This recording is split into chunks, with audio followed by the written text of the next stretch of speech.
Actually, I might look at EQ here, but currently, and actually, what we're gonna do is,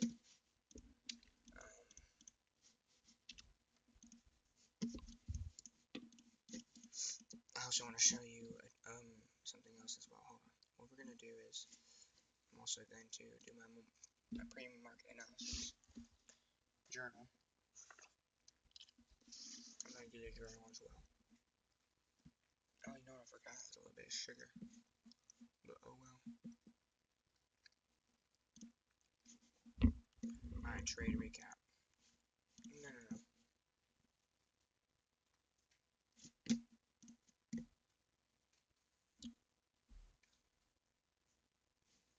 What if I just make a second one of these with one of these? That won't work. Alright, Friday. Alright, daily. Bullish. We're kind of just chopping right now. In my, like, low-key. Like, look at that, though. On the daily, at least, of course. But that's just like, what the hell? You know what I'm saying? Nothing here. Weird-ass shit. Weird-ass shit. And then now we're just rallying. Which is... hold on.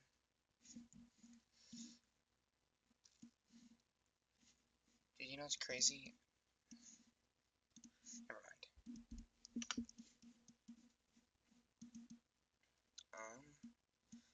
You know what? I was gonna say something earlier, but I don't remember what it was. Bro, recently I've been on that OG shit, bro. Like, this morning I was trying to play Black Ops 3 and 4 on my PlayStation, but, there's, like, so few people.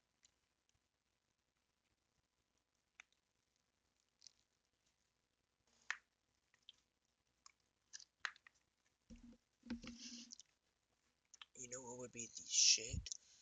Is if they started remastering those old games, not, like, changing anything about them, keeping them exactly the same. Damn near, like, the concepts, and the guns, and everything in the game, basically the same. Maybe, like, fix some bugs, because there's so many hackers on BO2 now, like, you can't even play. But, fix up some bugs, maybe make it look a little better, and then release it on newer consoles, and then after they, like, start making a couple more, then they can make, I think they have, like, already have an app, where it's like a Call of Duty hub, where it's just all the Call of Duties, and whichever ones you own, you can, like, go to them. They should remaster them, put them in the hub, so when people are in the hub, they can see it, and then so many more people will play it. And even if they remaster it, so many people will play it. But if they do that as well, then it'll constantly be in people's minds. Cause bro, if I could go fucking play that shit like new, that'd be crazy. I've also been watching OG Sunday and FaZe. I was watching OG, like, FaZe Adapt and shit the other day. But on the 4 hour, what do we have? If we're bullish, which we still are bullish,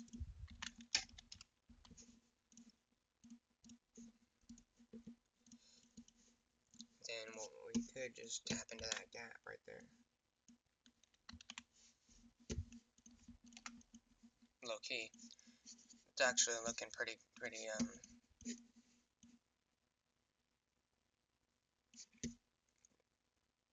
valid.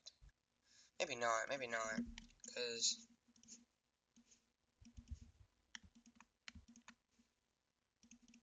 maybe. Again, it is still only 8 o'clock, so. And we did break structure to the downside right here. We did break structure to the downside, so. That is something to keep in mind. What?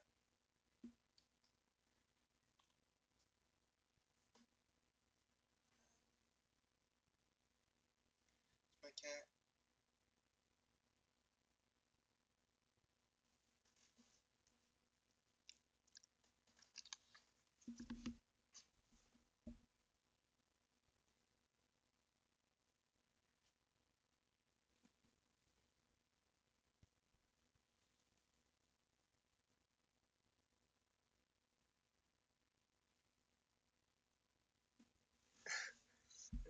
VIK, bro.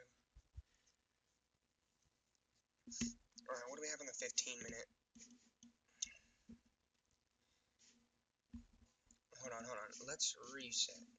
So the daily we're bullish. Wow, I already wrote them down, but like this one's bullish. One hour. We're bearish. Bearish. Because we broke structure right here. Okay, that's not what I asked for. I mean, technically.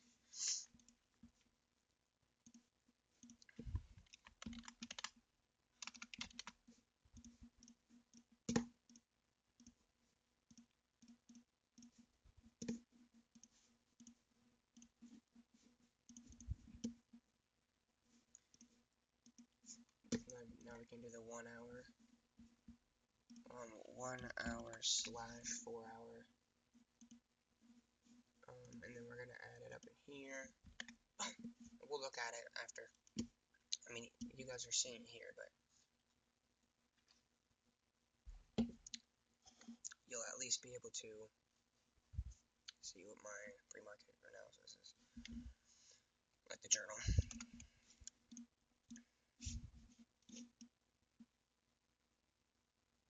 Okay, well currently, what it looks like to me is we came down here and did absolutely nothing. You know what I'm saying? Like, we just came down here, swept these two lows, but that's it. And now we're going higher. Which is why I think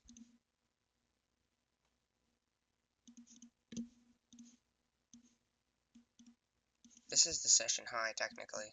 Maybe we come into the session high, sweep this liquidity, go lower. We're bullish, though. Remember, you gotta remember we're bullish. Are we bullish on the here? If this candle closes above this point right here, then we would be. Yes.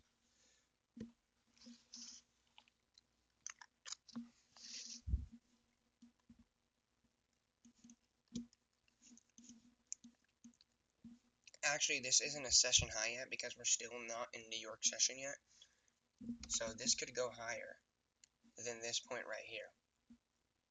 And then once it turns to 8:30, if it's up here or something, and then it goes to 8:30, okay, that's the session high. Now the session low, that's probably going to stay the same, which would be right here. And we're bullish again, so you know what I'm saying. I gotta remember, I gotta keep that in my head. We're bullish, bro. So look for bullish things. You know what I'm saying? But, I mean, shoot, 15-minute. Other than that, I don't really see. Today's the 18th.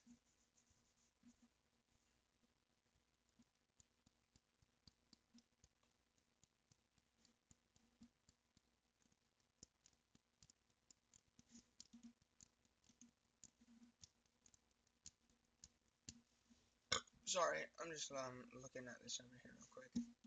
It's the 800. Yo, my buddy just got like, how much is that? 840 plus 730. That's like 1560, I think. 1560. And guess what? Wow. 730 plus 840, right?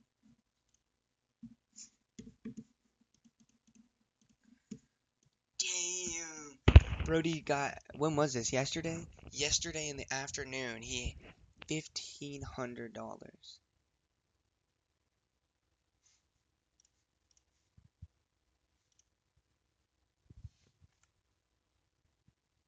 Wait, no, he got another 730.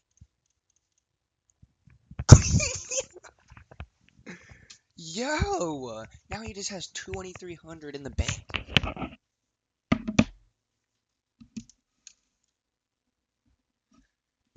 Jeez. It's like half a month of checks for me.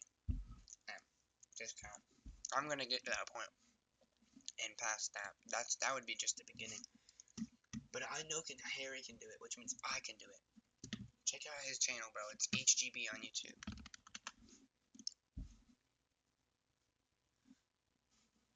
Check out his shit, bro. I used to edit for him.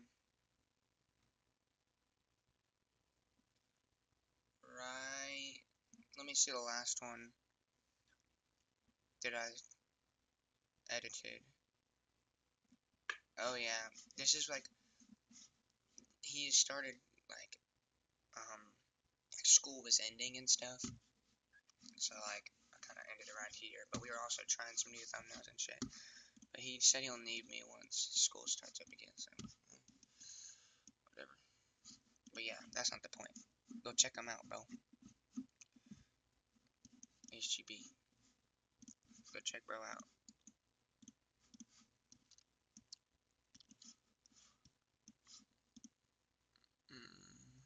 Never give up, no, no, no. Thanks. But yeah, honestly, we're bullish. We're bullish on the daily. We're bullish on the 4-hour. We're bearish on the 1-hour.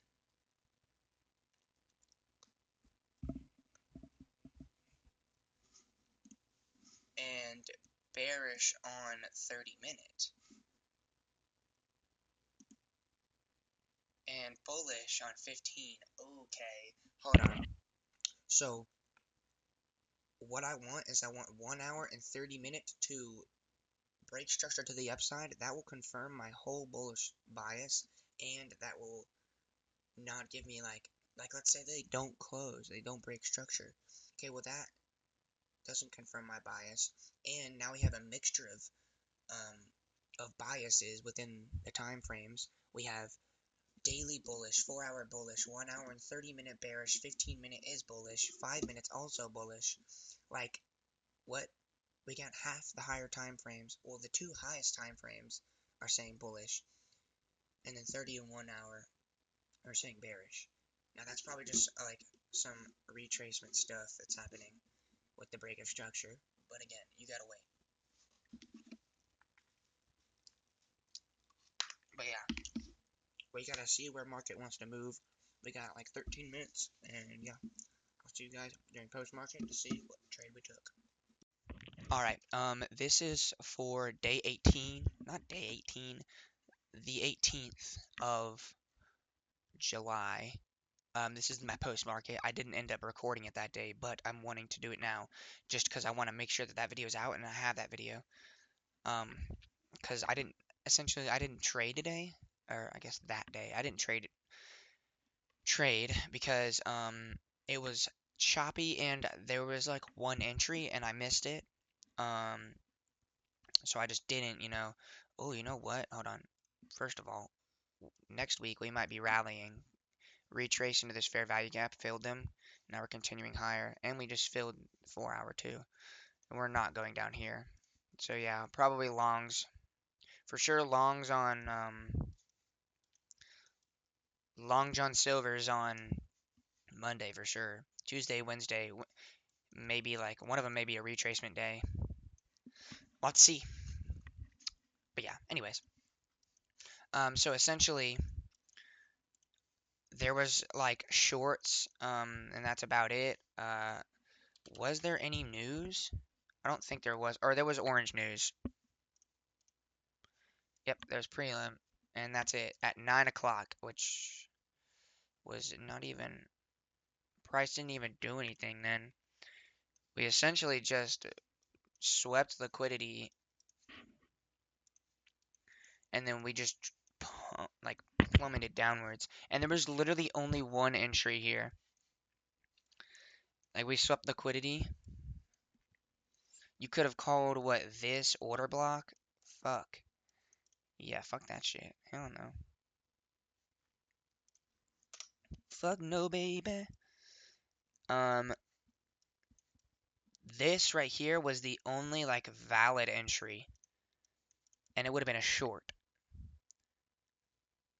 right here after price taps into the fair value gap and you go lower.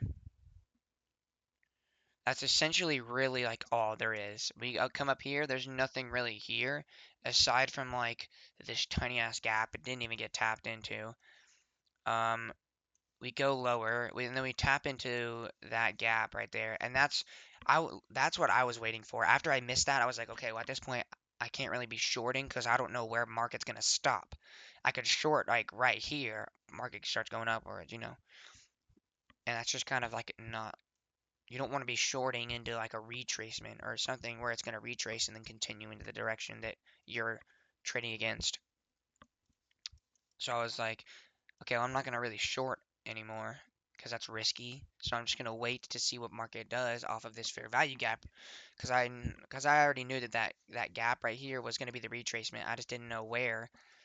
And then after we tapped it, I was like, yeah, honestly, since it was already like, yeah, it was already like 10 o'clock, 10 fucking o'clock. I was like, okay, we'll probably hit the retracement and then just chop for the rest of the day because that's typically what it does because there's no more volatility in the market and it's got nowhere to go.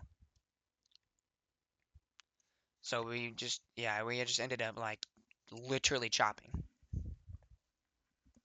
Ooh. But I won't lie, there was. Oh no, hold on. Let me go back. Let me go back. I have an idea. Reset chart view. Please tell me they're here. Yes. Okay, there were a couple of trades like that I fake took because I didn't want to actually take them, but I like did mock trades. So let's look at those. The first one, long john position, was here. At 1040. We tapped into this fair value gap. This was such an obvious entry. I low-key almost took this one, I think. Um, this was such an obvious one. We literally, boom, wicked this fair value gap like perfectly. So I was like, okay, let me just do a fake one. And then what I did was I just put the stop loss right like a couple under this fair value gap because there was nothing. I could have put it down here, but that's an insane like stop loss. Like boom, wild. Oh, hello. And then it actually hit, which is interesting. Um,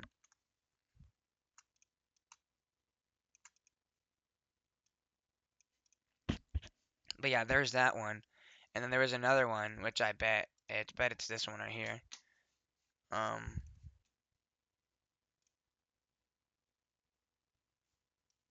what the actual hell is that? Hold on. Yo, yo, what is this, bro?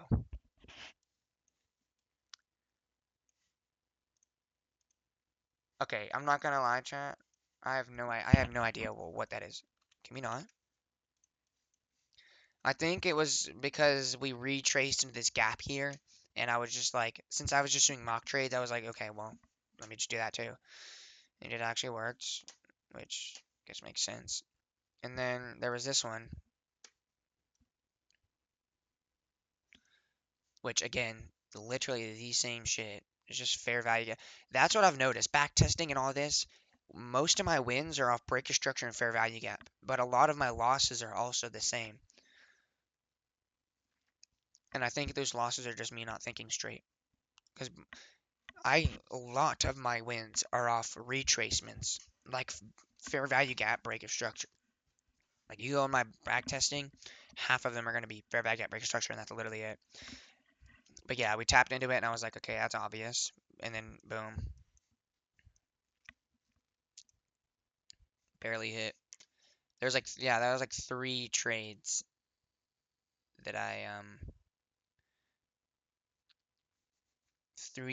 that I mocked it. I low-key wasn't wanting to take a trade because I was like, okay, well, I literally the last two times I've traded, I've been cooked because I was not even supposed to be trading and I still traded anyways. And this day I knew that I shouldn't have been trading, so I wasn't really gonna trade. The only reason I had like any like want to trade was because I'm $400 I have $400, and there was obviously entries, as you can see. I was taking mock trades, so I was like, bro, like I might just do this because I also have a reset credit as well. So if I fail this account, I can reset it. So I'm chilling, which I didn't know at the time, but I do now. And even if I didn't, I have the money to start another one, so I mean it's fine. But I ended up not doing it. I just walked away. I was like, this is freaking retarded. It was like 11 o'clock. I'm like, I'm just wasting my time at this point. So then I just walked away. But yeah, I just essentially did not take a trade that day. Um, because I low-key just missed like the only like valid entry that would have made sense. I mean, there's this wick here, a fair value gap, but it like goes up here, and I would have been like, I don't know about that. But yeah, oh well, would it have been? Yeah, I mean, technically it was a fair value gap tap, so you could have, but it's also a long ass wick. Is that the 9 o'clock? Yeah, it's a 9 o'clock as well. So yeah, I didn't take a trade because it was just like really just bullshitting, and I missed like the one actual decent entry that made sense because it tapped into an actual area of confluence instead of doing like this where it just comes up, does absolutely nothing, and then just goes down. Hold on. No, not even here. I don't know what this shit is. Oh, 15 minute. Well, doesn't matter. Yeah, get rid of all this shit, bro. I had all those because I was trying to figure out where price was going to stop retracing and start going upwards, which I think I was right. Um, Basically, this one right here, I think this is the 30-minute. Yeah. But that's not that another reason why I don't like doing that is there's so much just purple shit on my screen. That's why I don't do a lot of stuff on my screen anymore. And it's actually a lot better for me. And I've been trading a lot better than I used to. But this is like I feel like this is like the last like little bump in my journey, and then just a little more push and lock in, and I think I'm gonna make it.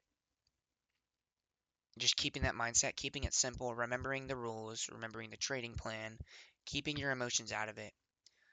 And I really like once I started back testing, there was like a moment that day where I realized I was like, I understand what they mean now by keeping your emotions out of trading. Because I was back testing and I was doing good. Because right after that happened, I started back testing and I was like, dude, I'm literally getting banned for ban. I got 5 wins in a row on back testing. And I was like, dude, I obviously have an edge in the market.